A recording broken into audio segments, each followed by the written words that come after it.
question. I think asking what mindfulness looks like is probably a good question to ask. And we're live. Wonderful. Great. I guess, yeah, we're here. So welcome to the stream. That's good. I'm glad AniLive stopped crashing. So for today's stream, we are talking about mindfulness and the STOP skill. So the STOP skill, I'll just run through it really quickly. It's an acronym that stands for, well, the S stands for stop, T stands for take a breath. So what that looks like is just like before you proceed and do anything impulsively, you literally stop and you take an inhalation and an exhalation of air. You just breathe, you just pause, you give yourself that space and time, right? And then O is you observe. So you observe your inner landscape, how you're feeling. You observe your surroundings, right? So you observe like, oh, this person is feeling this way. Oh, the situation is like this. These are all just observations. There's no judgment. There's no criticism. It's just an observation of what you're experiencing, and it's all valid. So you can observe your inner landscape and say, hey, like I'm feeling pretty upset right now, or hey, I'm feeling pretty heated, or like, hey, I'm feeling kind of distressed right now, and I can see it in my hands. They're a little sweaty. I can feel it in my heart. My heart rate is beating really fast. I feel like my face is really warm. These are all indicators and observations that you are feeling a certain way, right? Okay. So the P in the stop technique is proceed. But the second word is really important. How do we proceed? We proceed mindfully. We proceed with good intentions usually, right? We proceed with intention. We proceed with the effort of either making the situation better or disengaging. There's many ways to go about this. So right now, for those of you guys who are tuning in, we are talking about the STOP DBT dialectical behavioral skill technique. And this is a technique that you have to apply. This is a technique that you have to use like regularly, like in almost any situation where you feel that there's a stressful situation, right? So the DBT stop skill is a fundamental dialectical behavioral skill, and it provides individuals with a practical tool to manage overwhelming feelings and impulsive reactions. So if you know you're a very impulsive person, if you know you get overwhelmed really easily with your emotions, then the stop technique is something to employ, right? It is something to consider. Okay. So we've gone over the STOP, and I asked everyone, what is mindfulness? In your words, what is mindfulness to you? What does mindfulness mean by definition, and what does it look like? And let me just read what people have said so far. And they said, mindfulness is about thinking about other people. That's what one person said. Mindfulness, another person said, is like an empathetic capacity. And that's also a pretty good answer as well. Let's see, what other considerations can we have for what mindfulness looks like? So maybe holding the door for someone is mindful. Maybe not saying something mean and rude to someone is mindful. Maybe saying like something that's going to be encouraging for something constructive and positive might be mindfulness, right? Like someone who's like insecure, like a kid who isn't confident in themselves, maybe saying some positive words of affirmation to them is an act of mindfulness, right? It's being aware of the self and the others. Excellent, great. So that is mindfulness in a nutshell, right? Short and sweet, simple, easy. Okay, so now we know what what mindfulness is, but what is the importance of mindfulness in dialectical behavioral therapy? And this is where I left off at, and I was just catching everyone up to speed for those who are tuning in on Twitch. And the importance of mindfulness in DBT is that mindfulness is a cornerstone of DBT, and it is woven into the stop technique. So you cannot, it'll be very difficult. It's not like you cannot, but it'll be very difficult for you to apply the STOP technique if you're not mindful, right? It'll be very difficult for you to apply, stop, take a breath, observe, and proceed mindfully if you're not mindful, obviously. So, let's see, where are we? So I'm going to go ahead and read this little passage, right? So there are many other mindfulness skills in DBT. These are skills, right? And one of them is just simply observing, not applying judgment, not criticizing, not being overly critical on others or yourself, right? So observe, and we talked about that earlier. Describing something is really important as well. Describing it as it is neutrally, okay? Because there's different ways of describing things. You can describe things crudely, right? You can describe things with a lot of adjectives to try to prescribe something, right, and force a narrative. But if you simply describe something objectively and just as it is, then that is actually a skill. That is something you have to practice, because it's very easy for us to be very judgmental or input our opinions. And sometimes when you describe something, it's not about your opinion. It's literally what's in front of you. So for example, there's a plant in front of you. You describe it. You say, it's green, it's in a bowl, it's got dirt in it. These are all observations. But something like, oh, it's in a stinky bowl. It's like everyone has a different, that's very subjective, right? So we omit the subjectivity. We omit the subjectivity as much as possible in our description and in our attempts to describe a situation. We omit the judgments. We omit the adjectives as much. Well, unless you're trying to describe the color of something, But we try not to include judgments in our description. All right. So we practice something called wise mind. Wise mind is another mental health topic and skill. And the wise mind is really interesting. That is a category and topic it's by itself. Wise mind is a topic by itself. And so, another mindfulness skill in dialectical behavioral therapy is wise mind. So we could go over that another time. And this is just to name a few of the mindfulness skills. So believe it or not, observe, describe, wise mind. These are all skills within DBT. Yep. Seems simple enough, right? You're like, oh, this is so simple. This is so easy. Yeah, but then when you actually practice it, it can be more challenging, because how many of you or how many of us it's so easy for us to make an opinion, form an opinion, and critique something harshly, or what's the word when you do it oppositely? It's like you overhype something, right? When you overhype something, you're giving it excessive positive feedback, and it becomes this echo chamber and this feedback loop, right, of just positivity, and there's no constructive criticism or feedback. But then on the other spectrum, you don't want to be overly critical, right? You don't want to put something on a pedestal, and you also don't want to diminish something's integrity and dignity and value. So there's a balancing act, and that's actually what wise mind is. So we can talk about wise mind another time, unless you guys are genuinely curious about wise mind. So let's see, I'm going to go ahead and read this next part. This heightened awareness empowers individuals to respond to challenging situations with greater clarity and intentionality, ultimately fostering emotional regulation and well-being. The STOP skill exemplifies the integration of mindfulness as a powerful tool for individuals seeking to navigate the complexities of their feelings and actions, right?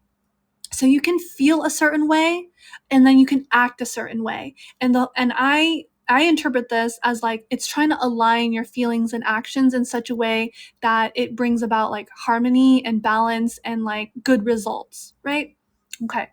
So We talked about the stop method, the stop technique, the stop as a skill, the STOP, right? We stop, we take a brief pause, we take a breath, we take a deliberate and mindful breath. So it's like intentional. We focus on inhaling and exhaling. So maybe just take a few breaths where we just like stop, right? It's really stressful. A situation is very stressful, whether you're talking to your boss, you're talking to a coworker, you're talking to a client or a customer. That's very stressful. You just take a minute for yourself. You just take a breath for yourself, right? And then you observe. You observe this person is complaining. You observe this person is taking it out on you, and you don't take that personally. You observe that you feel a little bit under stress and pressured, but then you also observe that your ultimate goal is to help this person and get them where they need to be. So if you can observe all of these things, if your mindful practice is that aware and that open to that experience, then you'll see everything that you need to move forward, right? And calmly, mindfully. And then the last letter is proceed mindfully. Also, Theo, welcome to the stream. It's very, very, very nice to meet you. We are talking about mindfulness right now. Elwin says, from riding the train to driving now, it's interesting listening to Poette. It's like an NPR radio segment. Thank you. Thank you. Today's a little bit more grounded. Let's just say today's a little bit more grounded. It says that the internet connection is unstable, so I'm not sure if it's back again or not. Hopefully that little hiccup is over and done with. But yeah. Okay, so we will continue with this article about STOP. Gohan, welcome to the stream. Very nice to see you. Welcome, welcome. We are talking about mindfulness. Chaos levels are minimum today. Yeah. Well, actually, no. We had a really good discussion about 4 days ago. We had like a similar discussion about self-reflection, and we were getting into the topic of what was it? Self-care. We were getting into ways to feel supported. Like your relationship with yourself. How do you support yourself and feel like complete and whole and resonating with a sense of like purpose, like a healthy self-esteem, right? So we were talking about like self-reflection and social repair as well. So social repair was a topic that I was going to get into. There's just so many topics. Mental health is such a rich industry. Like there's so many topics that are not in the mainstream, and it's really disappointing because like if everyone could practice something like STOP or like Wise Mind, I think the people's interactions would be a lot better. Not to say that conflict won't happen. It's just that it'll be easier to resolve the conflicts as they come up, right? Whether it's how you handle your communication with difficult family members, how you want to go about exploring communication styles with your partner or loved ones, other loved ones, friends, whatever, right? So yeah, I love mental health, and again, it's really important to me. Having gone through my own journey, and I know you guys have also gone through your own journey, and maybe we've all been through difficult things, right? We all share the same human experience, and it's unavoidable. Some people are like, "Oh, Poette, you're just bringing up stuff that I don't want to address." That's a I'll be honest, that sounds like a you problem. The fact that you're avoiding it also goes to show that you have an avoidance towards like facing a challenge, right? That you are currently experiencing, as opposed to facing it and like addressing it and giving it the space and time and integrity that it needs. You are avoiding it, and then you're projecting and blaming it on me. So that's something that I have observed, and I'm like aware of. That's just an observation. So I don't know if that makes sense to you guys, but projecting is also very real. You will project your frustration onto someone without realizing it, and that's not being accountable for your own emotions. Instead, what you can do is, again, you go back to STOP. You stop, you pause, you take a breath, you observe that, hey, I'm feeling very frustrated. And you make a conscious decision. You proceed mindfully by saying, I'm not going to say harsh things. I'm not going to lash out on this person, and I'm going to resolve this emotion on my own. Or I will talk about my emotion with this person and hope that they will understand and work with me. So that can look like, hey, I just realized I'm feeling really overwhelmed and frustrated right now, and I need someone to like talk to. And that statement, what I just said, opens doors. That statement alone will open doors. But just know that it won't be immediate. That maybe someone will say, okay, can we talk about this after dinner? Or can we talk about this tomorrow?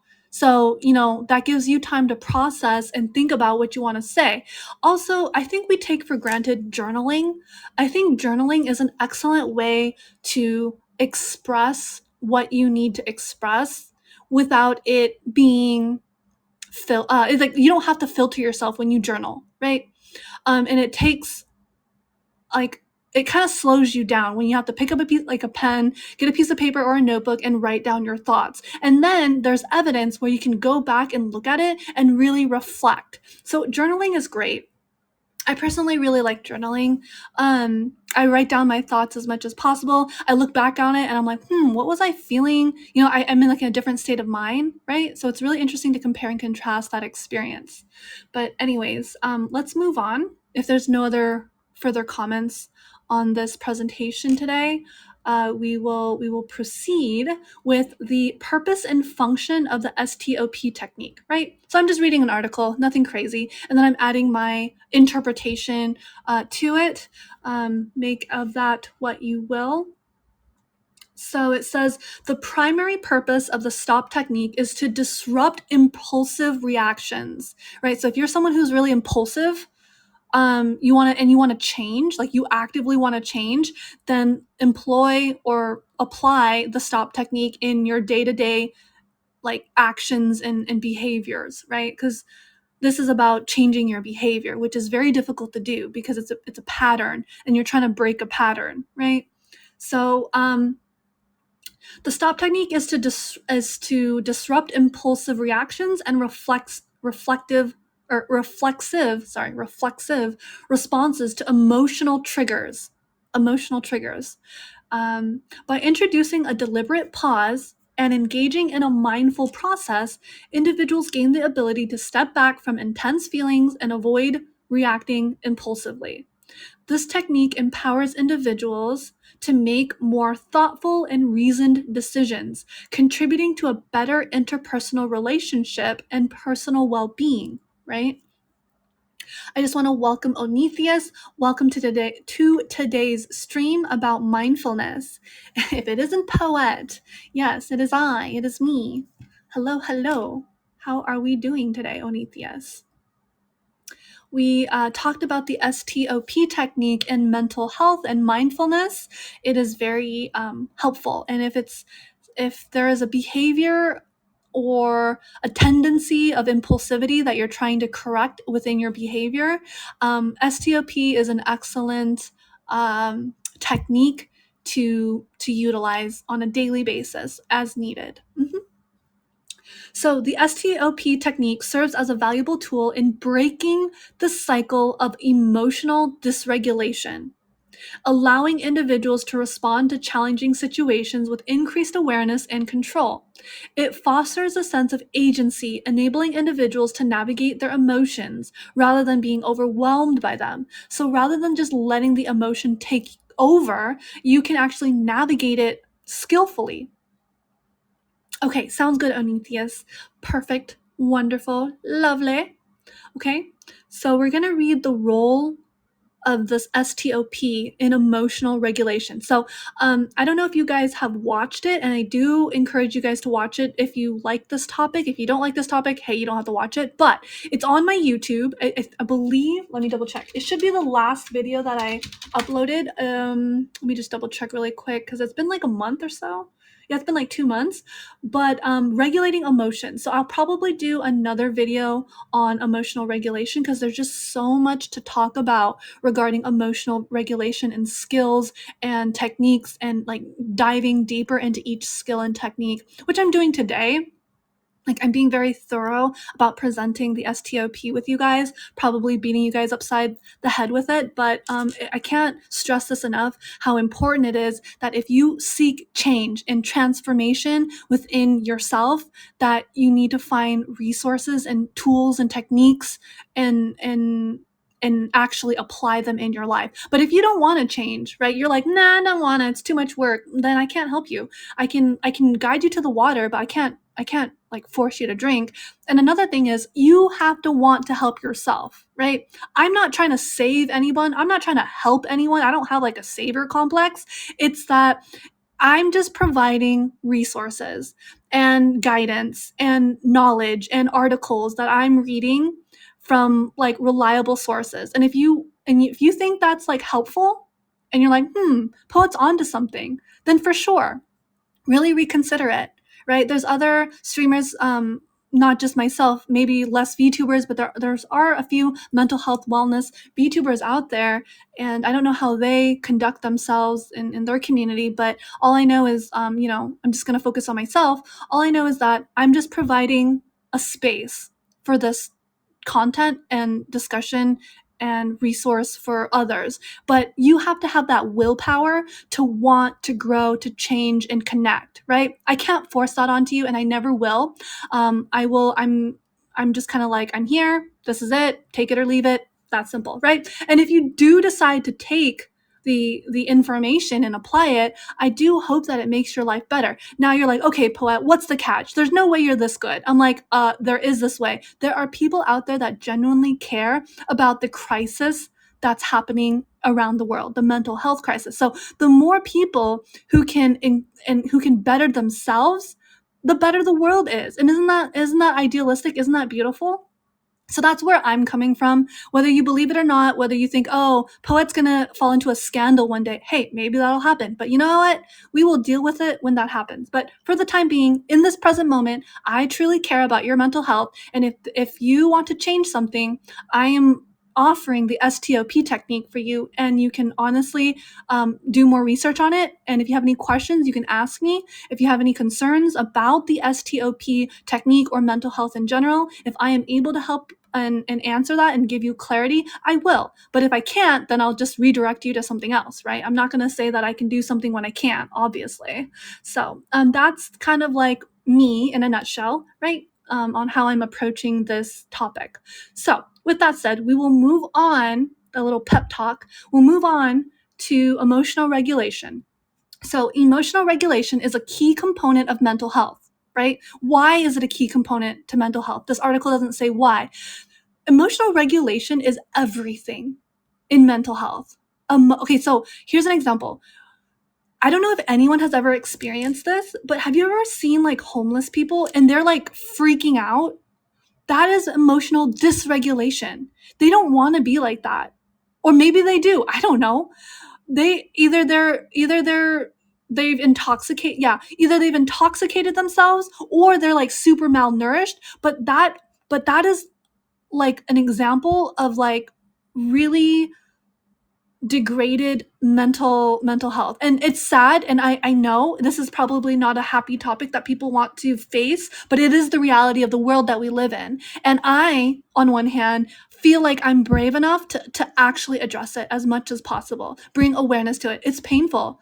It's very desensitizing. I'm not gonna lie. It is very desensitizing. They've reached a point where they can't help themselves, and it's truly heartbreaking.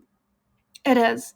So how do we regulate ourselves? Because if we can't help them, let's at least help ourselves. How do we regulate ourselves? What are some things we can do, right? Maybe in the future, I'll do like a charity thing where we give to like homeless people, where it's like basic stuff like food and water and clothes and shelter, and like basic shelter things, like, I don't know, like a towel, one of my dreams, believe it or not, this is crazy, but they did this in LA, I believe. They had these like mobile shower buses, and I thought it was really like genius, because like it was just really simple. You give them a bar of soap, you give them a towel, they all take turns. It's like one of those mobile bathrooms. So that's really inspiring, right? So the showers didn't work. The showers worked. I am delusional. Let me be delusional. Let me be delusional. There's a reason it didn't work, and I am determined. I am determined to see that it works. Yes, I am determined to see that it works. Or like laundry for the homeless. But anyways, we're getting into like philanthropy, which is like another thing. Yeah, so it wasn't regulated properly, but that's not because the showers didn't work. That's not because the showers didn't work. It's because there was no regulation. Now, what happens if it's properly regulated? Yeah, have I convinced you? Yeah. So, all right. So, emotional regulation. So I tangented. I used homelessness as an example of like emotional regulation, right? I use it as like as an example. So emotional regulation is everything in mental health. If you got manpower, most likely, yeah, I needed more volunteers for sure. Like, and that's another thing. There is something you can do. If someone ever tells me, "Oh, I don't know what to do, Poette. The world is so bleak," and like you're just bringing up problems for me to consider that I don't want to bring up or like I don't want to consider, I'll be like, "Huh." I'll be like, "Weak sauce," because that is so not true. You can donate your time and money if it's like, and it does make an impact. I truly, truly believe in that. I do. But we're better in numbers. So definitely look for a streamer who's like working for like a good cause. That will help. But because there's a streamer called Simmers. Do you guys know Simmers? Streamer, let me see. I think that's what they're called. Yeah. English Simmers or something. There's a streamer like something Simmers, and she's like a Sims like Twitch streamer, and she does so much for charity, and she does like so much for like causes. It's insane. She raised up like millions of dollars for St. Jude's. It was a fantastic, and you just gotta look for the right people. So it's not that difficult. I wouldn't say that excuse is valid. So yeah, there is a way, and my community is a stepping stone. I want to be like that stepping stone to provide resources. Maybe not the homeless, but uh, to some project in the future. So emotional regulation. We are on emotional regulation. That is the topic. So yeah, Mir, welcome to the stream. Cuckoo, welcome, welcome. It's so good to see you guys. We are talking about emotional regulation in the context of mental health. So emotional regulation is a key component of mental health. Nello, hello dears, how are you doing? We are talking about a mental health topic that is dear and important to me. You guys can watch the VOD in case you want to catch some of the stuff that I've talked about. But thank you for the daily cookies, Cuckoo. You're so sweet. No worries, Near. It's okay. It's okay. I wouldn't worry about it. But a check-in is always helpful, right? Checking in with yourself is always helpful. Being honest and transparent with yourself. Journaling, right? If you can't get immediate help, journaling and self-reflection. We were talking about that earlier. So, and the stop technique that I was talking about plays a vital role in this process of emotional regulation within the framework of dialectical behavioral therapy. So, by incorporating mindfulness into the interruption of impulsiveness, right? So we're trying to interrupt impulsive responses. Individuals can gain greater control over their emotional reactions, right? That's good. That's really good, Cuckoo. Yes, and actually, one of the things to note is that keeping busy, like finding something to do, whether it's a hobby, whether it's something you love, whether it's staying busy through work, whether it is volunteering your time for a cause, it gives you a sense of purpose and something positive, right, to look forward to. You always want it like something positive to look forward to in your day, right? That can be anything. Okay, so Nier is expressing that they have really bad anger issues, but it's not as bad anymore. Okay, that's good. I think the STOP technique would be very helpful. So just to run down for Cuckoo and Nier. So you don't have to tell me what you have. That can be considered confidential information. Like that's like your own personal thing. I'm not asking for your diagnosis. So just be clear that I'm not asking for your diagnosis. Yeah. Annie gave me some fun laughs for the 4 weeks you've been here and you got some good friends. That's great, Cuckoo. Yeah, I'm violating HIPAA. How dare? I'm sorry, HIPAA. I wasn't asking for it, but just I oh wow, you don't know what HIPAA is? That is also something to go over. It's the Health Insurance Portability and Accountability Act, right? It protects health information and gives patients the rights over their health records. So it's like your health information is yours and no one can like buy it or they shouldn't be able to buy it, right? And that you don't need to disclose anything you don't want to. So I just want you to know that. Yeah, it's patient confidentiality. So by you disclosing no, it's not even like that, Near. Like buying your information, not buying your actual illness. If only we could just trade illnesses. Wouldn't that be hilarious?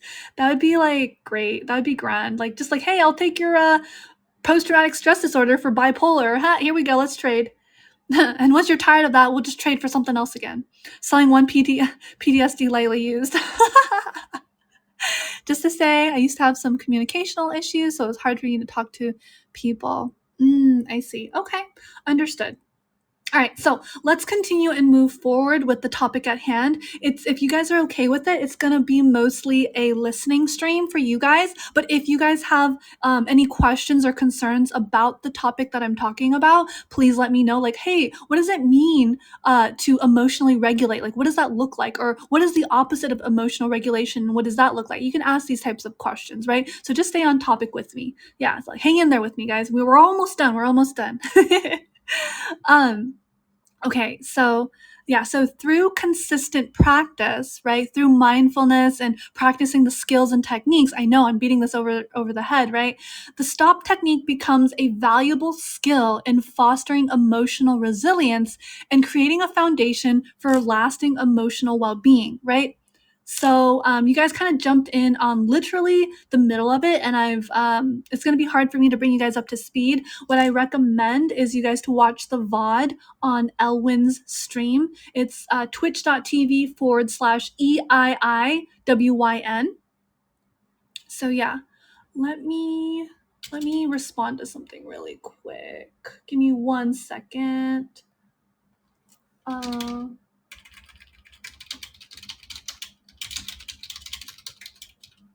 All right. Okay, so let me continue. Okay, so we're going to dive into into like a deeper well, I will dive deeper into these topics just a little bit more. So I'm like reading, but also kind of applying my own interpretations and additional information. So hopefully that's helpful for you guys. Okay, so DBT stands for dialectical behavioral therapy, right? And it's distress tolerance skills. So DBT distress tolerance skills, right? So here's a brief introduction to distress tolerance in dialectical behavioral therapy. So this is a jargon. This is some terminology. Distress tolerance. So to go over distress tolerance, we all have different levels of distress tolerance, obviously, right? For obvious reasons.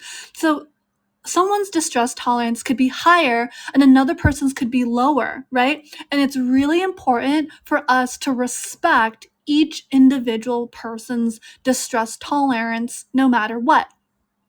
And it can be like the simplest things, right? So distress tolerance in dialectical behavioral therapy refers to the ability to withstand and navigate intense emotional experiences without resorting to impulsive or harmful behaviors, right? The ability to withstand and navigate intense emotional experiences without resorting to impulsive and harmful behaviors. That is distress tolerance. It is a set of skills aimed to help individuals manage crises, and overwhelming emotions, promoting resilience in the face of distressing emotions. Okay? So what is the connection between distress tolerance and the STOP technique, right? So distress tolerance is your ability to withstand and navigate difficult emotions without resorting to harmful behavior, whether that's like, picking at your nails, destroying something, yelling, going from 0 to 80 or like 100, whatever. So that's distress tolerance. And what's the relationship with the STOP technique? Can you guys kind of like brainstorm and think about that? And like you guys can like answer if you want. You can answer that question if you'd like in the chat, or I'll just read this to you in a moment. Let me check something in a minute. Okie dokie. I think we're good. So the connection between distress tolerance and the STOP technique. The STOP technique serves as a foundational element within the broader scope of distress tolerance in DBT.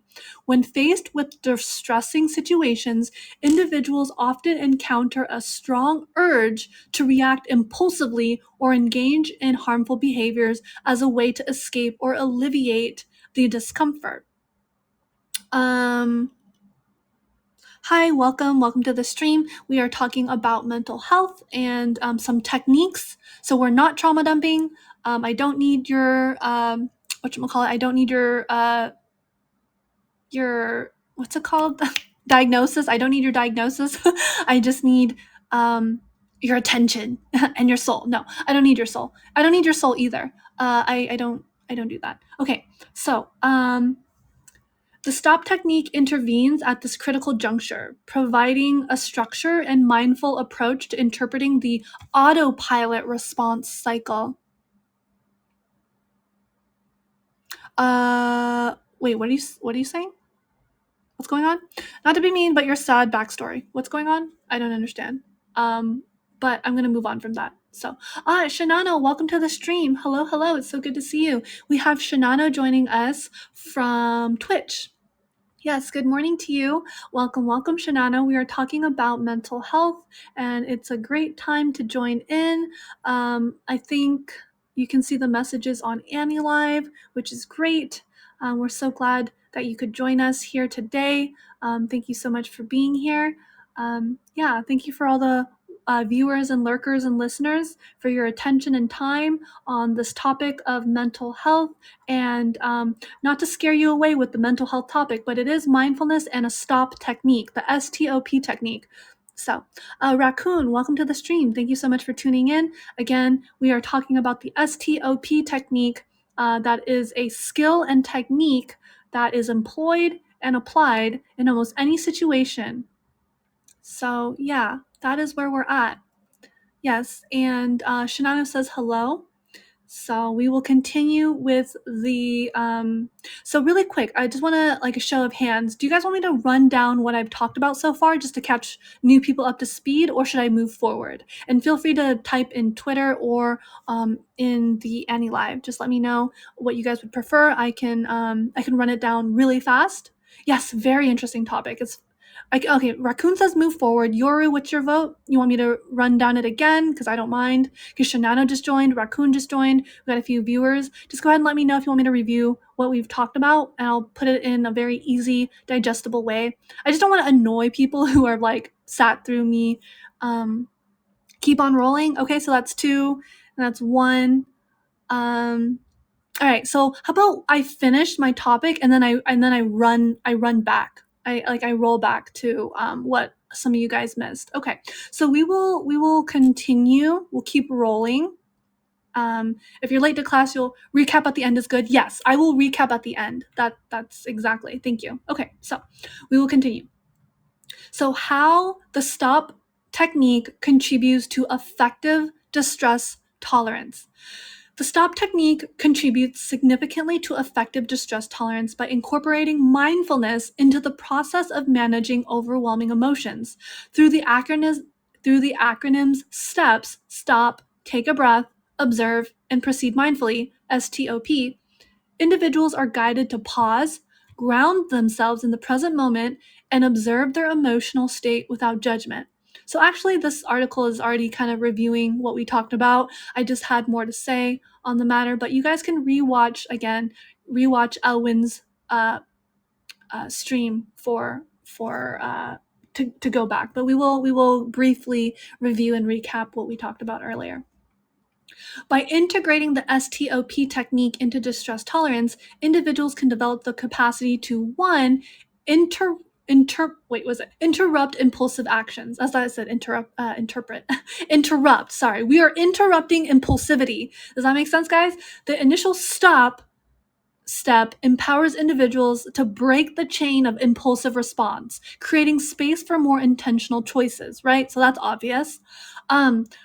Number two, the STOP technique cultivates mindfulness. Like that's what I was saying earlier. You have to have a certain level of mindfulness to even be able, you have to have a certain level of like self-awareness to even be able to apply STOP at all, right? Because if you can't even like understand that, like, oh wow, I'm feeling like really upset, or oh wow, the other person is feeling really upset. I should probably like stop, take a breath, take some steps back and like just observe what's going on and then proceed mindfully. Like that takes mindfulness. Like you have to have a certain level of that, or like a capacity to do that. And it's not easy.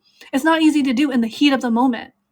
It sounds easy in theory in our discussion, but like to actually do it, put it into action, it can be kind of difficult. It can be a challenge for some people. But if you can do it easy, hey, no sweat. That's great. That's perfect. All right, number 3. By integrating the STOP technique into distress tolerance, individuals develop the capacity to enhance decision making. So when you can like pause, reflect briefly, give yourself the space and time to reflect, then your decision making can be a lot better. It can be fueled with information, right? So for example, someone is upset. Do you want to just like force them to do something that they don't want to do, or do you want to just like say, hey, let's just take a break from this, right? So it helps with decision making as well. So STOP is a very powerful resource, tool, and technique to apply. The proceed mindfully step facilitates a thoughtful and intentional response to distress, promoting the effective decision making even in challenging circumstances. Yes, exactly. So in essence, the STOP technique becomes a practical and accessible tool within the toolkit of distress tolerance, providing individuals with a structured approach to manage crisis when fostering emotional regulation and resilience.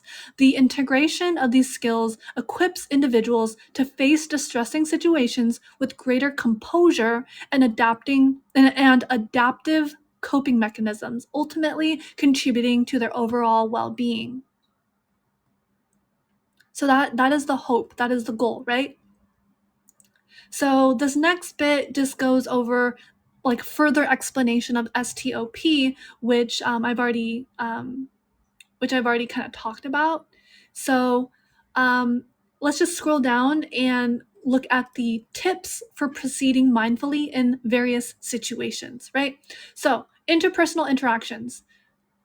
Approach conversations with active listening and a focus on understanding the other person's perspective, as opposed to trying to like get your point across, right? Trying to learn about what the other person is saying is just as important as wanting to get your point across as well.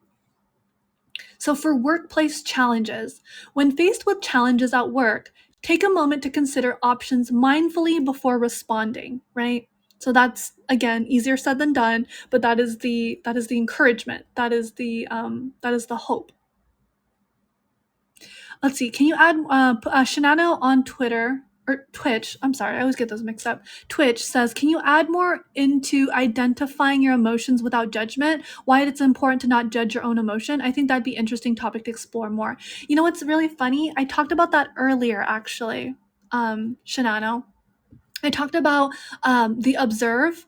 Like when you observe something, you omit judgment, right? So this is just me repeating myself from what I said earlier, which was mentioned earlier in the stream.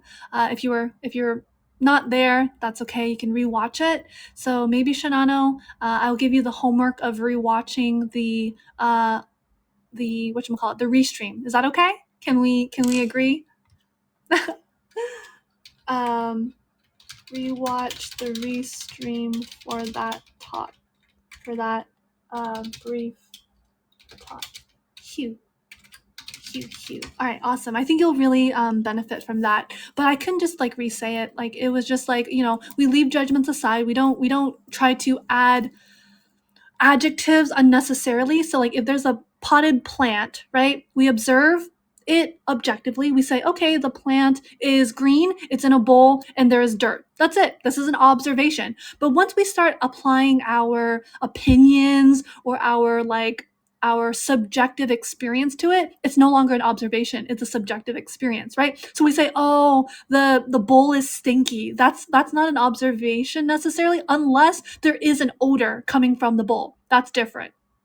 Saying that there's an odor coming from the bowl versus saying, oh, that bowl is ugly, right? There's a difference, right? So saying that there's an odor coming from it is from a bowl is an observation. Saying that it's ugly is subjective. Does that make sense to everyone? So we try to omit the subjective commentaries, and we just focus on the observations of what we're experiencing and seeing. So an objective experience an observation would be, oh, my hands are sweaty because I'm nervous. Oh, my heartbeat is racing because I'm upset. Oh, my face is kind of like warm. When I touch my face, it's warm and red. I can see it. These are all observable.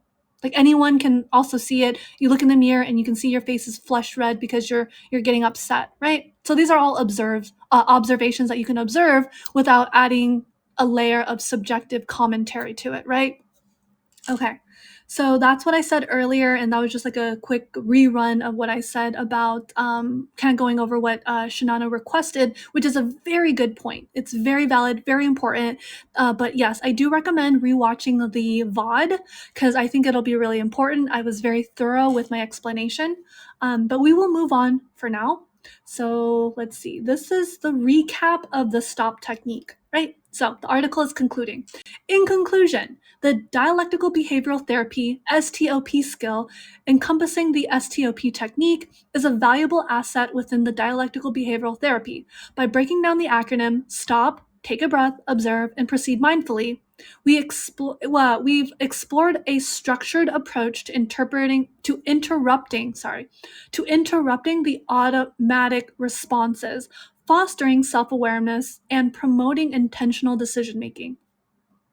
Key points highlighted include the foundational role of mindfulness in DBT, the connection between the STOP technique and distress tolerance skills, and the significance of each step in the STOP acronym. So, this is a practice, right? You have to apply the STOP technique. So this requires mindfulness and application. So occasionally reminding yourself to stop STOP during your day can increase your awareness of what is happening around you and what's happening within your inner landscape. You can stop and notice that you're engaging in a lot of negative self-judgments, for example, right? A lot of negative self-judgments like, man, here's an example. Oh man, why am I so stupid? When you say that to yourself, that's very, one, it's a put down to yourself, and then it's also negative, right? And it's not really helpful. Whereas you could observe it and say, today I made a mistake and the mistake was XYZ. That's very observable, and there's no judgments. There's no like subjective criticism for it. Like, oh, that, calling it stupid is very subjective, right? There's probably things that are worse off. So, it's hard to just say like, what I did was stupid when there's probably other things that are a lot worse off. So we try to omit that subjective element or opinion, and we just stick with like the facts, I guess, just to put it simply. Using the STOP can also help you recognize when your body is becoming tense, right? When I mentioned, oh, my hands are sweating, oh, I'm feeling really warm, my heart is racing. And it can allow you to correct it before you're in any like pain, right? You might find that you're hungry or that a break might be helpful. The more you stop during the day, the more you re-engage with reality and disengage from the habitual busyness of your mind. So there's more mindfulness-based techniques and therapies, right? that we can go into in the future. There was some other jargon terms that we had briefly, like wise mind. I remember wise mind was like a jargon term, like terminology within mental health, and we can go over that towards the end. This article says, as you embark on integrating the DBT STOP like stop skill into your life, remember, like any skill, practice is key. Regular engagement with the stop technique builds proficiency and enhances its effectiveness over time. So the more you can like be mindful and say, hey, I am feeling really frustrated by this experience. The more you can do that for yourself, the more you can slow down and like recognize when you're feeling triggered or annoyed and like pivot, right? Essentially, you want to pivot as opposed to doing something impulsive or something that's harmful for someone else or even for you, right? Whether it's your credibility, your own sense of like self-worth, it might damage your self-esteem, how you view yourself, how you make someone else feel. These are all considerations to be had. Okay, so be patient with yourself, right? So part of being a good person to others, you also have to have that grace with yourself. Otherwise, it's incomplete, right? You are also part of the equation when you treat others well. So if you're just like, oh, I treat others really, really well, but man, I still feel really, really bad, right? If that's the case, then maybe it's time for you to apply your own self-compassion, like compassion to yourself, which is self-compassion, right? And giving yourself grace. And if you're really hard on yourself and then you're really hard on other people, that might be something you want to reevaluate and try to navigate a little bit better. I want to go ahead and welcome Ufer. We got Gochojang here as well. Hi, Ufer. Welcome to the stream. Thank you so much for liking. Gochujang, thank you very much for the follow. I greatly appreciate it. Hi. Thank you so much for tuning in. I greatly appreciate your presence and listening to me yap about mental health. I hope it can help you or others, and hopefully it's helpful for you guys as well. If you have any questions about the topic that I'm talking about, if you want me to review something, just let me know in the chat. I'm happy to do so. We are also live on Twitch on Elwin's stream, so this video will be recorded and can be reviewed, and I'll probably hopefully download it just for my own reference as well to see how I can improve the stream. So hopefully that will be nice for everyone. All right, so yeah, be patient with yourself. And I talked about self-compassion, right? Compassion to others needs to include compassion to yourself as well, and grace, right? It has to be balanced. It has to go both ways as you navigate this journey of self-discovery and emotional regulation. So that's another term, emotional regulation.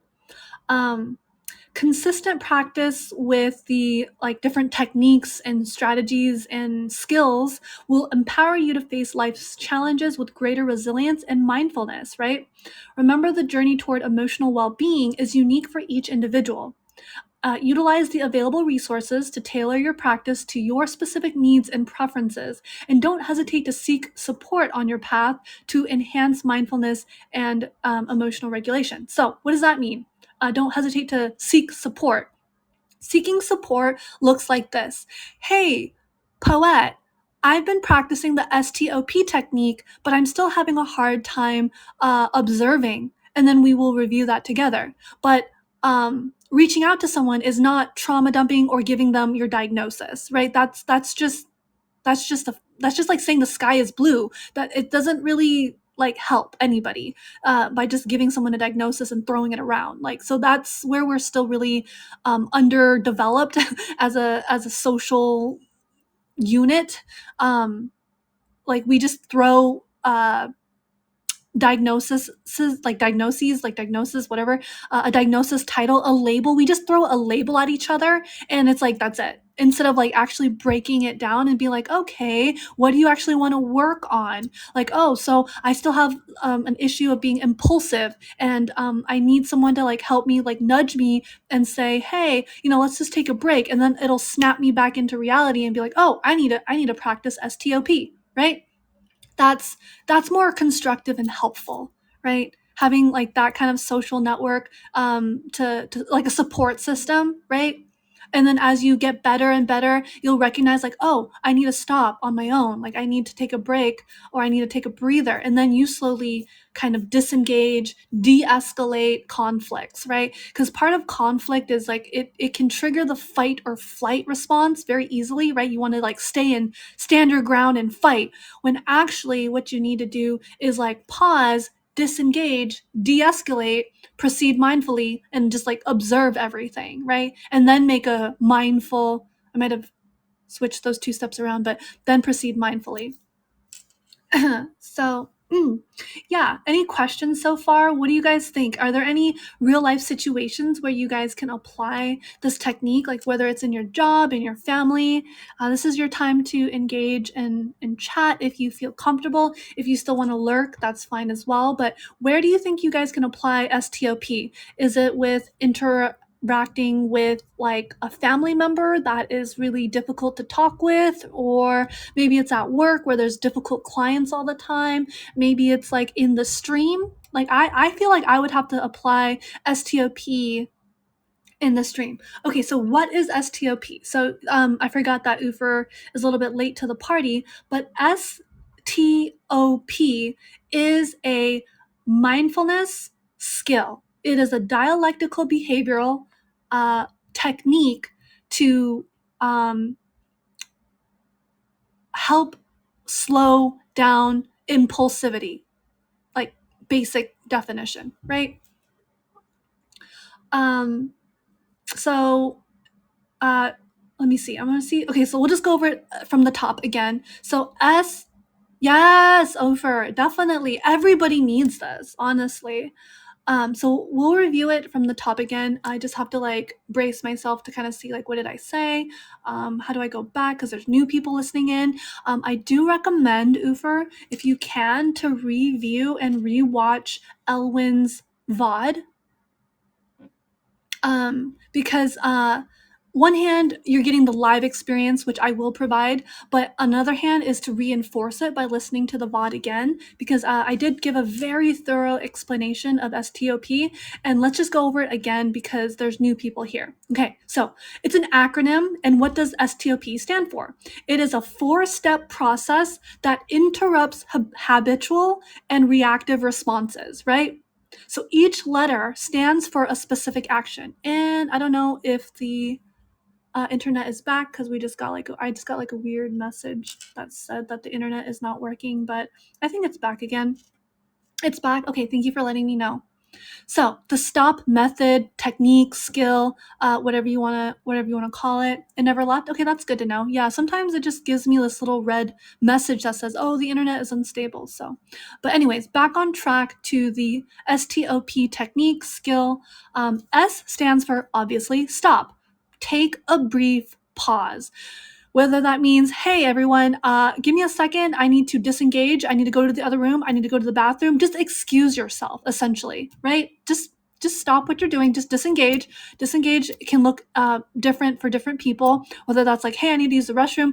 Get some cold water, put it in your hands, throw it onto your face. Maybe there's a towel. Maybe you can just use your shirt, but just pause. Allow yourself some space, in mental space and physical space. If you can't do that, for whatever reason, you can't go to the bathroom, there's no bathroom available, you can't disengage, just mentally take a breather, take a pause, create space for yourself. You're not, stuck, you're not in danger. Just create space for yourself to just observe, which will be the third step. The next step is to take a breath. So once you've created space for yourself mentally or physically, right? Like you physically go to a different room to disengage, you're going to take a breath. So the T in STOP stands for take a breath or think. So you're going to take a breath. You're going to take a deliberate and mindful breath, focusing on the inhalation, holding it, and then exhaling. So let's try that. Let's do this again. Let's breathe together. So let's inhale for like 4 or 5 seconds, hold it for like 3 seconds, and then exhale for 5 seconds. Ready? You guys ready? Okay. So we're inhaling for 5. 1, 2, 3, 4, 5. I'm gonna pause, hold it for 2, 3, and then we're going to just exhale all of that air out. 1, 2, 3, 4, 5, and just blow out all that air, right? So do that a couple times at your own pace, whatever's comfortable for you, right? So that is the second step in STOP, is that when you stop, you create mental or physical space, whichever is available to you. You take a breath, literally, like physically, you breathe. And then thirdly, you observe. And we talked about observe, which is an acknowledgement of your feelings, your thoughts, and the environment without judgment. So that's really important. Also, hi, AG, or Aegis. Sorry, I was confused the S with an E. But hi, Aegis. Well, very nice to see you. Welcome to the stream. We're talking about mindfulness. And yet another person has joined us. Woot. Let's see what Shanano says. I have this rule that applies to everyone both way, that if you need a timeout or they're not ready, disengaging is very encouraged. Just say, I can't do this right now. It's too much. We'll stop there no matter how heated the discussion is and just try to give each other some space. That sounds really helpful. That sounds really helpful. Yeah, that sounds really good. So, all right. So moving on to, so we've talked about O. O is observe, right? O is observe. And then P is proceed mindfully. Also, Aegis, my day is pretty good. It's all right. We are talking about mindfulness. The topic is the STOP technique in mindfulness. Yeah, that is our topic today, right now. Honestly, the take a moment away from the problem works super well just about every time. I know, right, Ufer?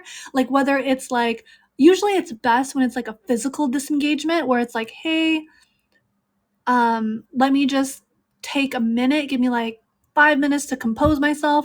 I need to use the bathroom. Please excuse me, right? And then just kind of disengage, get some cold water, slap it on your face, wash your hands. So yeah. All right, but the next step is really important.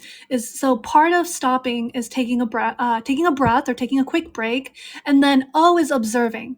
Observing is really important because if you don't do the observing step correctly, it can be very toxic because you're not just observing, you're actually just judging. So you want to omit the judgments, right?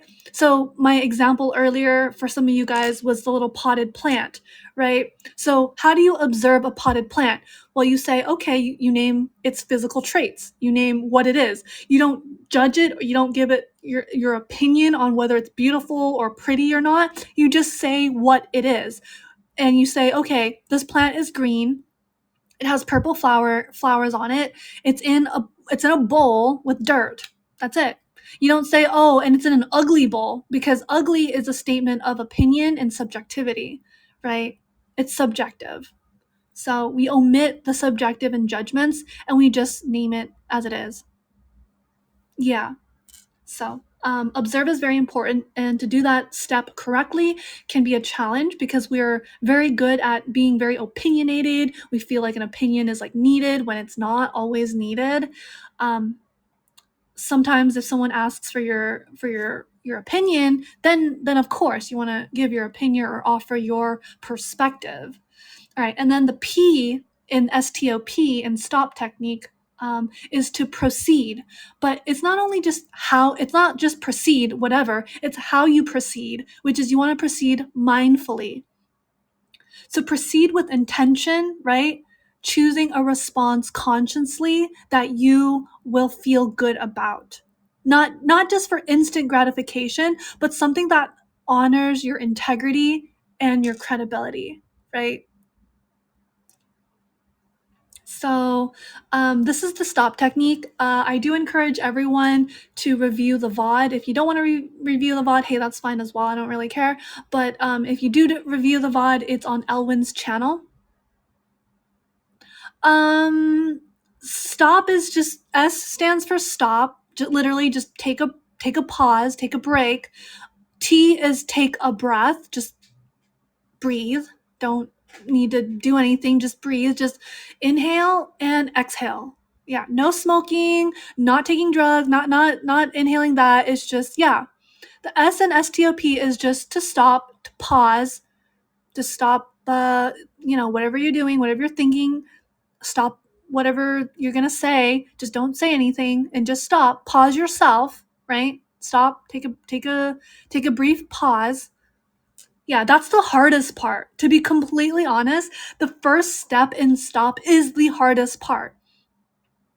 Because you want to keep going. You're just on a trajectory, right? You're in the momentum, you're in the heat of the argument, you're in the heat of the moment, and you just want to keep going. So the S in stop is really important. That's stop what you're doing, like what you're thinking, give yourself some space mentally, take a deep breath, just observe what's going around, like what's happening. Are you in like physical danger? No, it's just someone's upset, you're feeling upset. That's your inner landscape. You're observing your environment, you're observing your inner landscape, and then you're going to proceed mindfully. Like, how are you going to proceed? You're going to proceed mindfully. So this entire process requires some level of mindfulness and self-awareness. You have to be self-aware to be able to do STOP.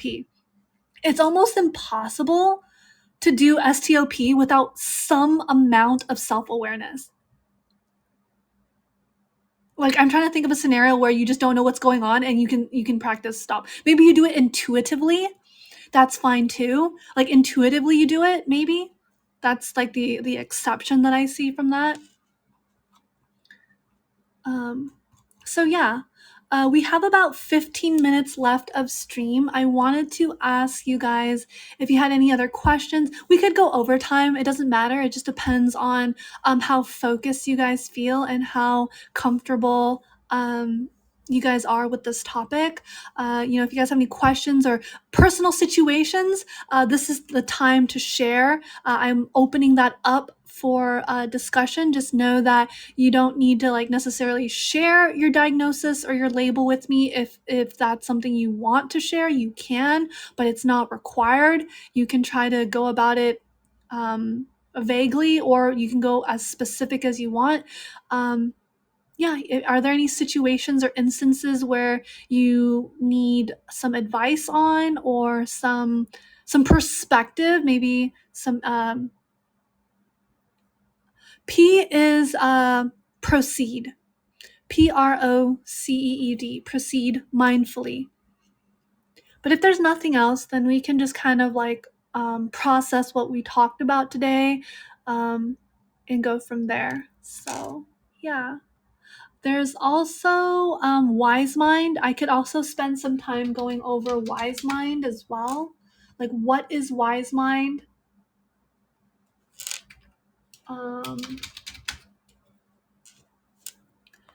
We could go over Wise Mind because I think that's really, really important.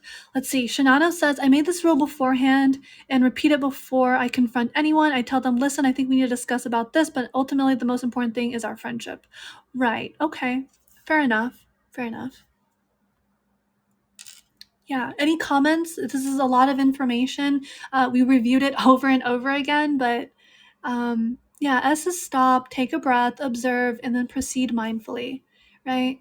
Like, if I say, like, so observe and then proceed mindfully, you can say, if I say this, what is the effect? Like, is it going to hurt someone? Is that my intention? Is that what I want? Do I want understanding? Do I want clarity? Right? Like, how do you proceed mindfully? Right? Is the question. Yeah. What do you guys think? Was that a lot? Was this easy? Was this difficult? Do you think you guys can do it? Do you think this is helpful or like redundant? Do you think a lot of people would benefit if they applied stop? Do you know people in your life who would benefit from this?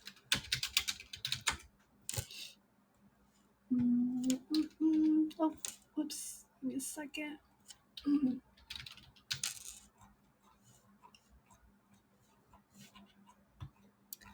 Nothing at all. Just reviewing some things right now. Okay, looks good here. It makes sense. Definitely going to help if I apply the observe part a little bit better. Yeah. So we'll get into that a little bit more. I do it a lot on work, especially when can't the manager and my task is done, or at least more effectively. Shinano says one easy thing you can do while thinking how to proceed, ask yourself, do you really mean it or will you regret it later? That's a really good, that's a very, very excellent point. Shinano also says, will it contribute to solving the problem if you say it out loud? Right. Some people would argue, yes, this is solving the problem. Other people would argue, no, it's not solving the problem necessarily. It's that is a little bit more on the subjective side, Shinano. That's an opinion, right? Solving the problem. Some people say if I just leave, I've solved the problem. There's no me. There's no problem, right? That's so you have to be careful with that. You have to be careful with that because opinions will differ. Opinions will differ. Let's see. Ufer says the observe part is a bit better. So let's go back to the observe part. So observe without judgment. So what is a judgment, right? A judgment is like condemning something, like it is that already. So we want to try to like take a step back and just stick with the facts of what we see.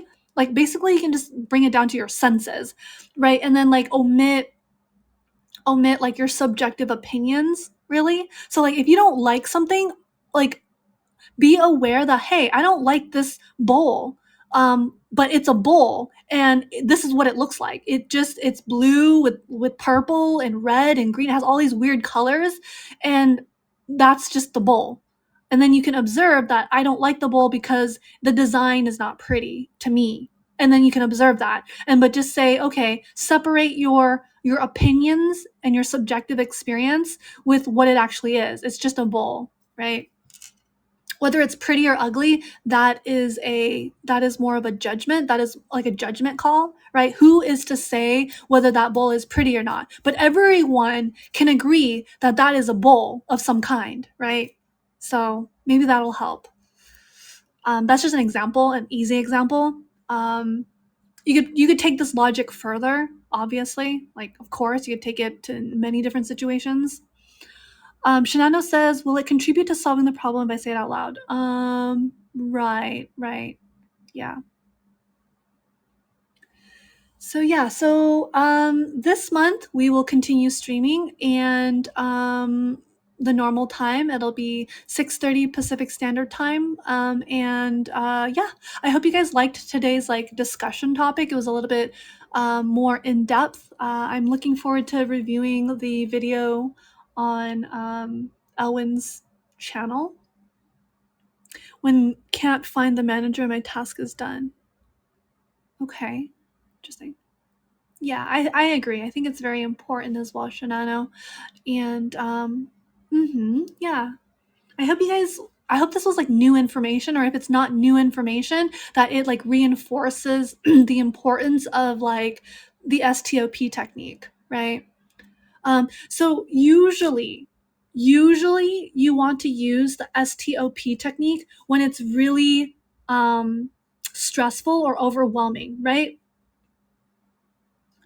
That's, you can also use it for like normal things if you want to. I mean, there's no like you can't use it for this. There's not, it's not like that. Yeah, for sure. I did not get a chance to go over the self-reflection topic the other day, like last week or something.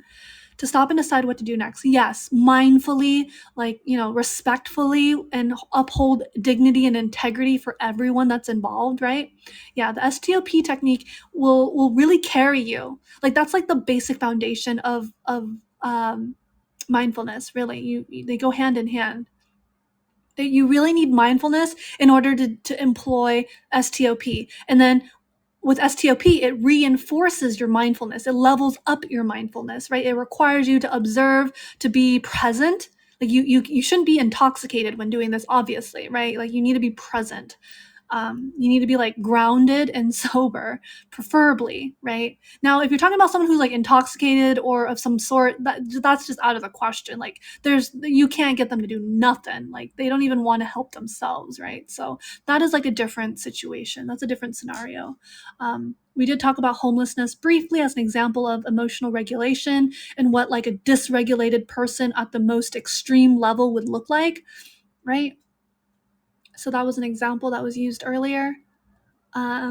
We can briefly go over the topic of wise mind just because we're all here.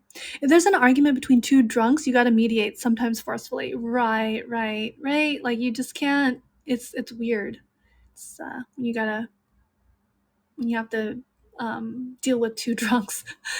They're both kind of out of it. They're not grounded. They're just not really sober. They might be just talking whatever comes to mind. It's impulsive. It's like it's rash. It's whatever, right? Okay, so wise mind. Has anybody heard of the term wise mind? Does anybody know what wise mind is? There was a story of where it came from. There was like a really interesting like story about wise mind. Okay, no clue. All right, so this will be kind of new for some.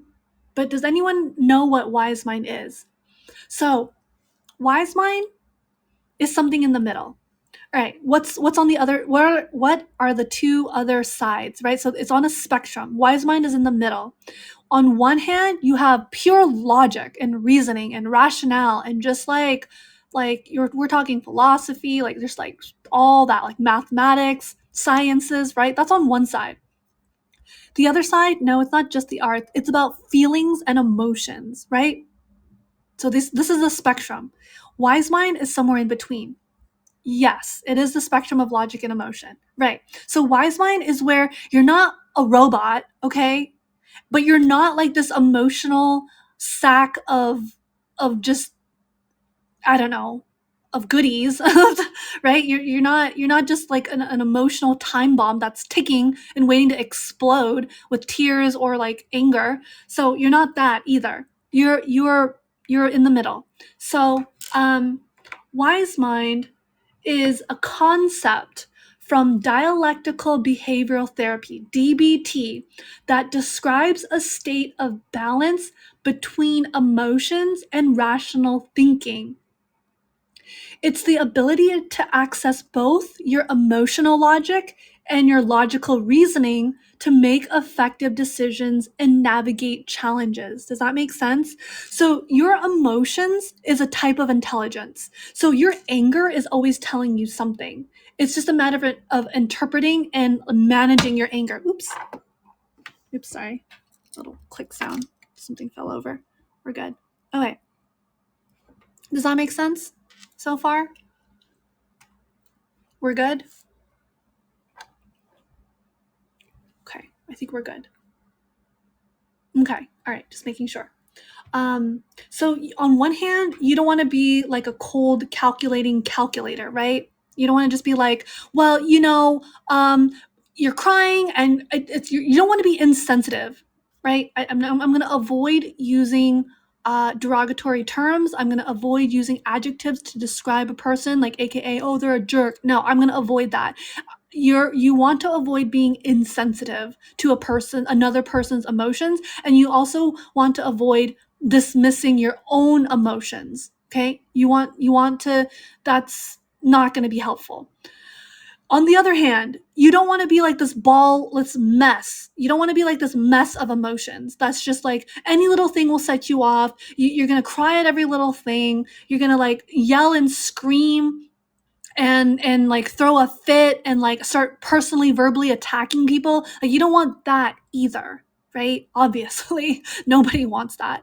So you need to be in the middle where you're balanced and you don't like take advantage of people, right? For their emotions or for their logic. You're just centered and balanced. So you can see a situation for its emotional value and impact, as well as the rationale and logical components that's going to like make it grounded and stable. Okay?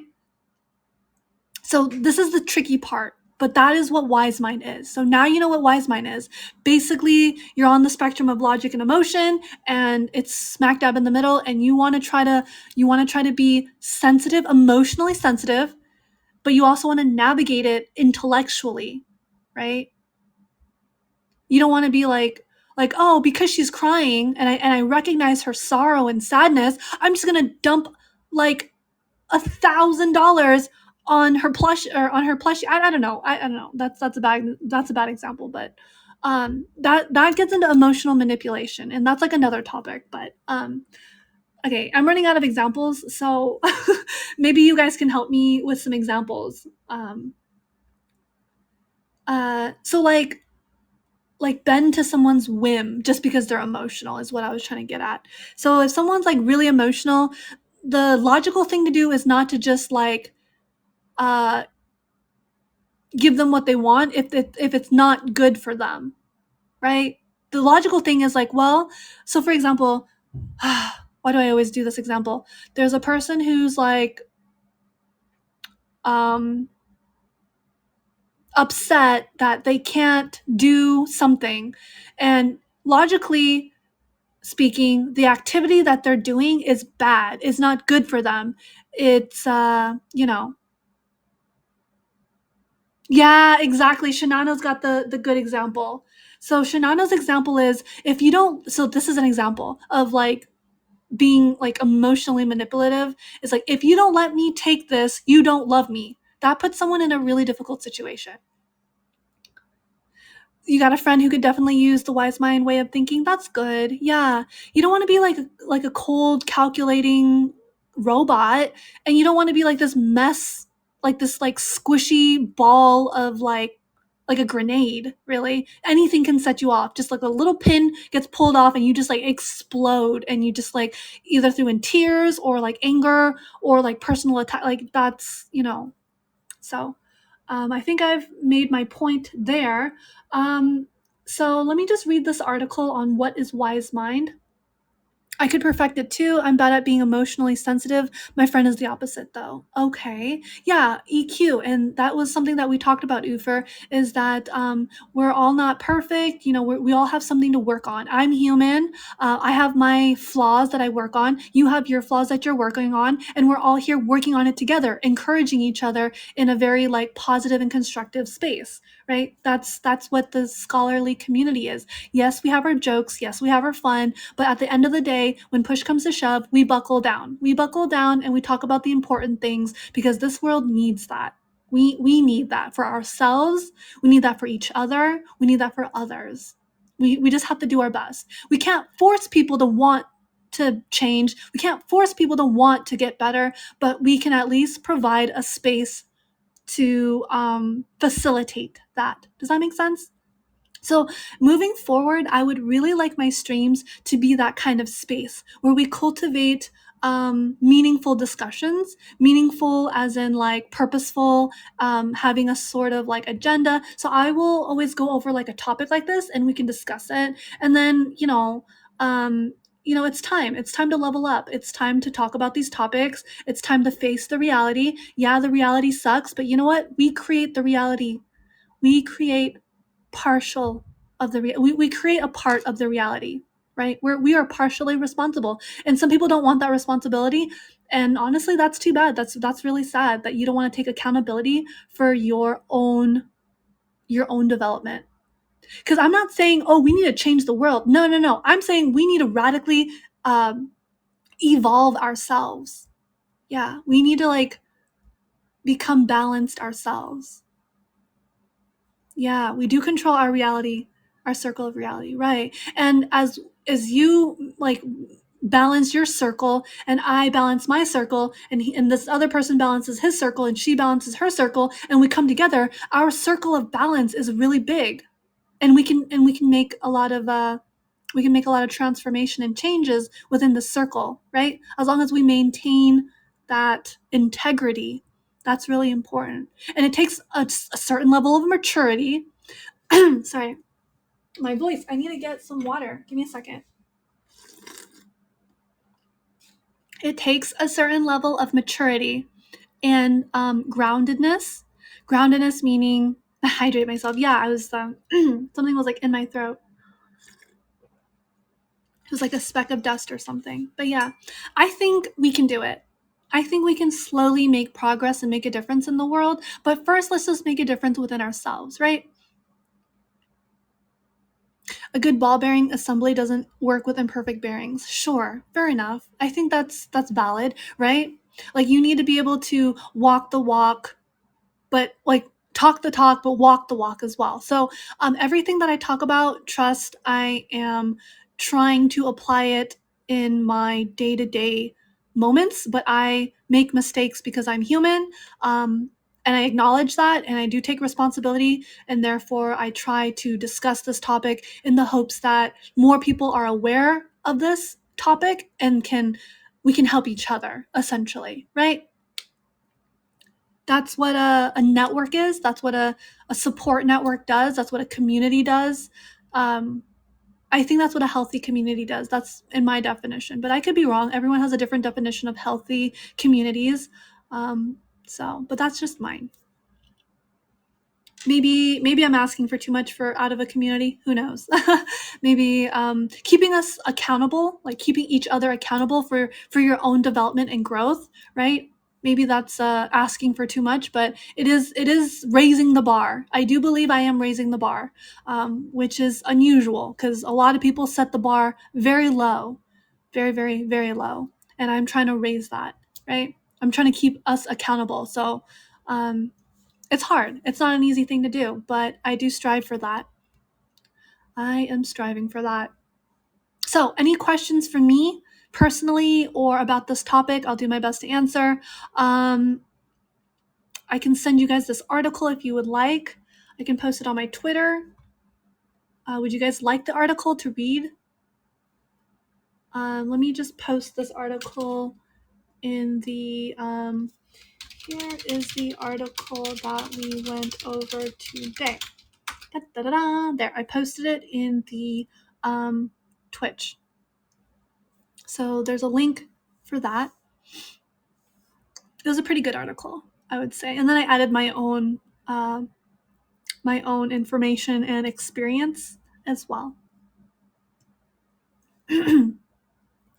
So, what did you guys think of today's stream? Was it pretty good? I thought it was pretty good. Hopefully, very informative. Maybe it inspired you to really reconsider kind of your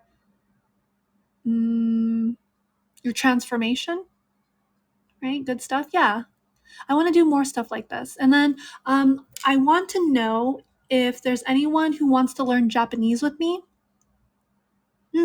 Yeah.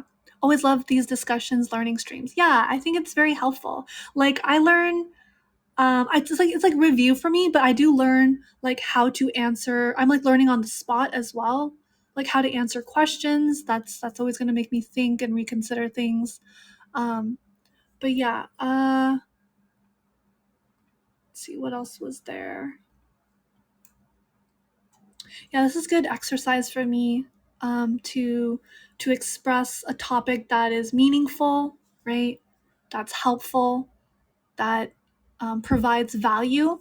I would say this provides value. Yeah, but it's difficult. It's a challenge. I'm not saying this is easy in any way, but if it's easy for you, then great. That's all more to you, right? If that's the case, if this is easy for you to do, then more benefit for you to cultivate. Yeah. Um, let's see. Oh, yeah. So I was asking. Gotta go. It's good listening to you, Poette. All right. Sounds good, Raccoon. Bye, Raccoon. It's good to see you. Oh, yeah. So my question going back to Japanese is does anyone want to do Japanese learning on Duolingo? Let me look up Duolingo really quick. I think I have an account on Poette. Let me double check. Give me 1 second. I think. Oh. I need to sign up.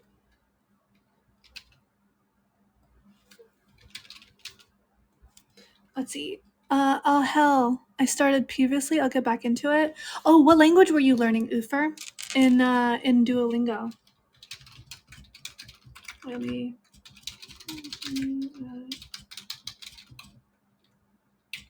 Oh, let's see. I'm actually signing up right now. Okay. Learning Japanese, eh? Sounds like it could come in handy. For real, for real. All right, so I'm gonna learn Japanese. So I just now started an account, and so I was hoping that we could learn Japanese together as well. And so we'll start from the basics and we'll use Duolingo. So if you want, you can download Duolingo, or if you really want to be committed, you can get a journal, like a notebook and a piece of paper, and write it down as we go for learning. I don't know your learning style. Maybe you learn just from listening. You're like an auditory learner. I know I need to like visualize it. I'm a visual person. I need to see it and I need to do it to learn it better. I can learn from like listening as well, but it doesn't, like, I need more time with it. So,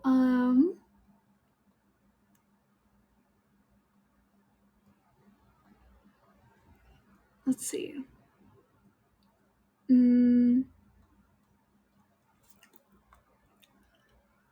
All right. Catball, welcome to the stream. It's good to see you. All right, do you guys want to learn from scratch, or do you guys want to learn based on my level? Because I'm setting up my Duolingo account on the website, and if I do restream it, then I will be able to, you guys will be able to see it. I don't know what my level is, but it's maybe we should start from scratch. That's probably best. Yeah, what is my current proficiency? Let's just start from scratch. Let's just start from scratch. We'll start from scratch just so that we're all on the same level. It'll be good review for me. I'm not very far. I don't think my proficiency is very high, but it is above like basic. I'm just not, I cannot formulate sentences very well in my head. Like, I'm not fast enough. But like, if you were to say something in Japanese slowly, I could kind of understand it. So let's just start from scratch. So if you guys have Duolingo and you guys want to start, definitely we can do Duolingo together. All right. So we can start that tomorrow. After we'll go over like a mental health topic, and then we can go over some of that. Nothing crazy though. Okay, that's fair. Do we know hiragana and katakana? Because we could also just learn the alphabet together and some basic vocabulary. But we'll start from the basics, so it'll be like super easy, and then we'll build some proficiency up, our proficiency level together. I'm using Duolingo, so if you want to get the app, you can. If not, that's fine. Start hiragana and katakana. Start of hiragana and katakana. Start off, or the start of hiragana and katakana. Okay, so you're just starting off with hiragana and katakana. Okay, yeah, that's all just brute memory. Honestly, that's just memory. Trying to think, how would we get your accents out? It'll help. Okay. All right. So yeah, so there's Duolingo is like a start, but it's not like the best. I mean, a lot of people like hype up Duolingo. It's better than nothing, right? It's a good starting point. But I also have a Japanese like book because I took Japanese for 1 semester, and I really studied hiragana, and but I haven't looked at it in like, I don't know, like 4 years, so it's really fuzzy for me, right? Yeah. So I'm actually probably below elementary level. I think I'm below elementary level in Japanese. So that's not saying too much.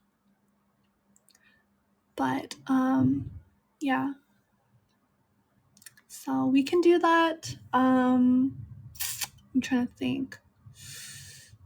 Because I also want to like simultaneously continue talking about mental health topics and also Duolingo. So maybe we can split it up into like two parts of the stream. I'm not sure. You tried learning Indonesian on Duolingo? Okay. How did that go? How was that? Was it helpful or was it difficult? Could test it out once. Yeah, we could do like a Duolingo stream. Sure. Mm, right, right. Really? I can help you with that. Oh, Moth. Yeah. Aegis is can speak, what is it? Indonesian and Japanese and English, it looks like. That's quite a lot. It's pretty cool. Yeah. But yeah, difficult, but also I didn't practice too much. Right. Yeah, you really need to practice the language. It takes a lot to practice, like a lot of commitment, time. You need to get like whip out the books, get the pencil, get the dictionary if you really want to learn a language, right? Yeah, a little English and Japanese. Okay. Nice. Very nice. Mm-mm. Well, all right. I guess we can wrap up the stream here if you guys are okay with that. I think sticking to like 2 hours a day is a pretty good momentum. Oh, so one of these days I'll also plan out when to complete my cycling. So we have 3 hours and 15 minutes of cycling to do. So if I do like bicycling like 1 hour a day, like an hour and 5 minutes a day, I'll be able to complete it in 3 days. So that'll be nice. Yeah. Waiting for the next event. Um, but yeah. Baguette, yeah, Baguette will be making it her return or their return. Yes. Mm-mm-mm. Yep, it'll be good. I'll have to plan that out maybe sometime next week. We'll see. I have to like mentally I have to like brace myself for it. So yeah. I'll try to plan out my week, set up a schedule for that. Um, all right. Well, I'm glad for the 2 hours we got to go over STOP, DBT skills, and we got to look into a little bit to wise mind, like what is that? At least like a general definition. Um, so that's good. Yeah. Any final thoughts, comments, concerns, topics that you're just dying to let me know? Anything of that sort?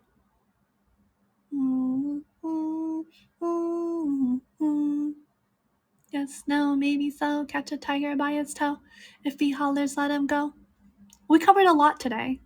So, how was the topic of stop? It was good. It was really good. It was helpful. It seems like people benefited from that. We generated a small discussion, which was helpful. I yapped a bit, yapped a bunch. Actually, I yapped a bunch. So, yeah. Mm. Do you guys want to wrap up with telling me what's your plan for the rest of the day? What do you guys have planned? Today is Tuesday. For some people, it might be later. It might be October 2nd, Wednesday. But yeah, how's your Tuesday been, y'all? Yeah, time zones, right? Yeah, time zones. Timey-wimey shenanigans. Still early, not sure about this week. Okay. Okay, yeah, you had a lot of work on Monday, I remember. So try to pace it out. Okay, you like the stop and wise topic. That's good. Well, unfortunately, you broke your sober streak last Friday, so you got that going for me. Okay. All right. That's all right. That's it is what it is, right? It happened. That's just life. Well, my day is over, but tomorrow I'll get your teeth fixed. Okay, wonderful. That's good. I'm glad you're taking care of your teeth. That's good. I recently had a dentist appointment um, sometime last month, and that was really good. They cleaned my teeth. Yeah, I get like a yearly cleaning. Sometimes it's like bi yearly, like half like twice a year or like once a year. Yeah. Okay. Well, yeah, thank you so much for being here, guys, and keep up the excellence. And lots of jokes and silly stuff have been happening behind the scenes and on stream, and so that's fine, right? Like we like to have a good time every now and again. But I'll try to post my schedule for next week or this. Well, actually, yeah, probably for next week. So for this upcoming week, like tomorrow, Thursday, Friday, Saturday, we'll just play it by ear. We'll just do some topics of mental health. We could do Gartic Phone, but we didn't get to redeem the community gaming. We didn't redeem community gaming for the event. So that is what do we need? No, last event time. The last event. I think it was let me double check actually. I think it was like 50K. I don't know. Let me gotta scroll down a ways to see. Let me see. Dun dun dun dun dun dun. Gotta scroll down all the retweets, all of it. Dun dun dun. Where is it?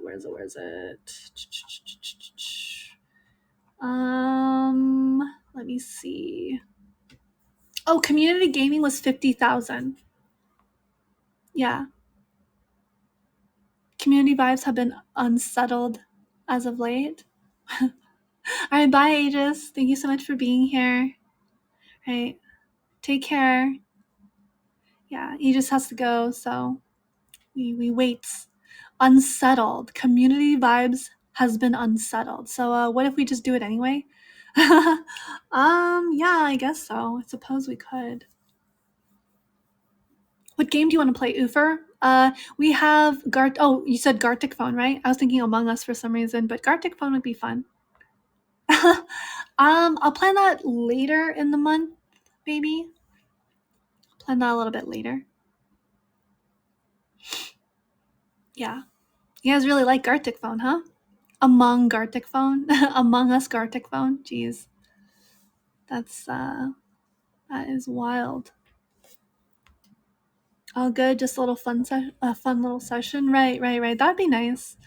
Yeah, it'll be around this time for stream. We'll get that going sometime. I'll have to plan that out. Okay. Maybe next week. We'll see. Maybe next week. All right, my friends, my scholars, my beloved scholars. It has been real. Do I have any other game idea you would like? Among Us is pretty fun with you guys. It's really funny. It's just really funny with everyone. It's a good time. It's always a good time. Yeah. You guys have been on your best behavior and it's been really nice and good. So yeah. Let me see.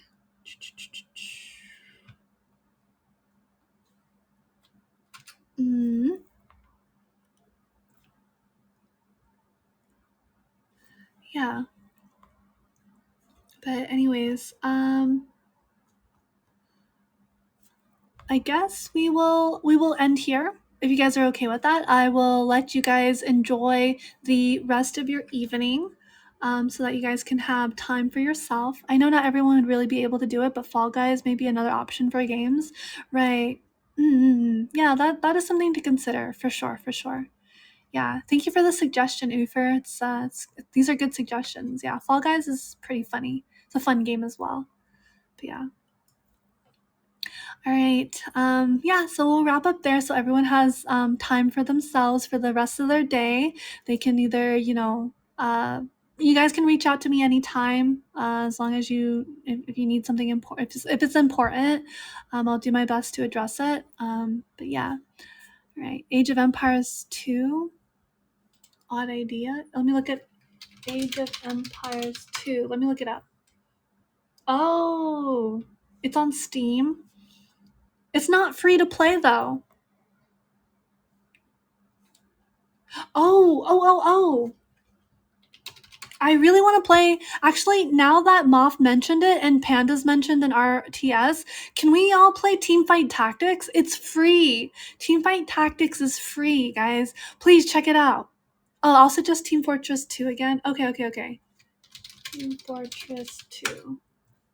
I think Team Fortress 2 is free, isn't it? Yeah, it's free to play. Team Fortress 2 is free to play. I don't know how to play, but I will try. Let me see. Point a gun at a person and shoot. Oh, okay. Good fun. I'll be a medic and carry as best as I can. Okay, maybe we'll plan a Team Fortress 2 day for everyone. We'll see though, okay? We'll see. Skill Guy 4, welcome. Welcome to the stream. Welcome. Yeah, we will see. I will need to download it. Let me download it right now.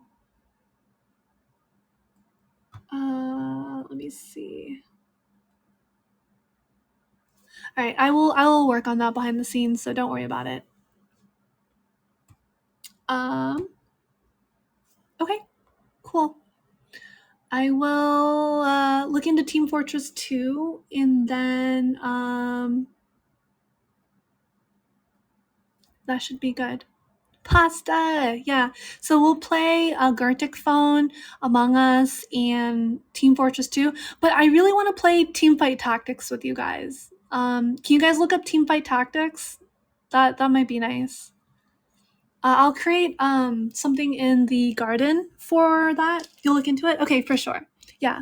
It's big brain. It's big brain. It's really confusing at first, but watch some tutorials. It's pretty fun. And then we can play like just against each other, and we can play as like teams of 2. So yeah, we can do that as well. We can play as teams of 2 or play against each other. So it'll be nice. It'll be fun. Yeah. If you want to get a bit of an idea with TF2, you can do the training mode to get a feel of the mechanics. Okay. Tag team with Poette. Ayo. Yeah, teams of 2 on TFT. So it'll be fun. Yeah. But okay. Yeah, I will check out Team Fortress 2. Still nervous about streaming it because it's very overwhelming for me. So yeah. But hi, Cappy. I'm actually about to wrap up the stream. I've been streaming for a little over 2 hours. Yeah. So sorry that you came late. You can watch the stream on Elwin's VOD. So that's possible. Yeah. Yep. Finally, it was a very calm stream today.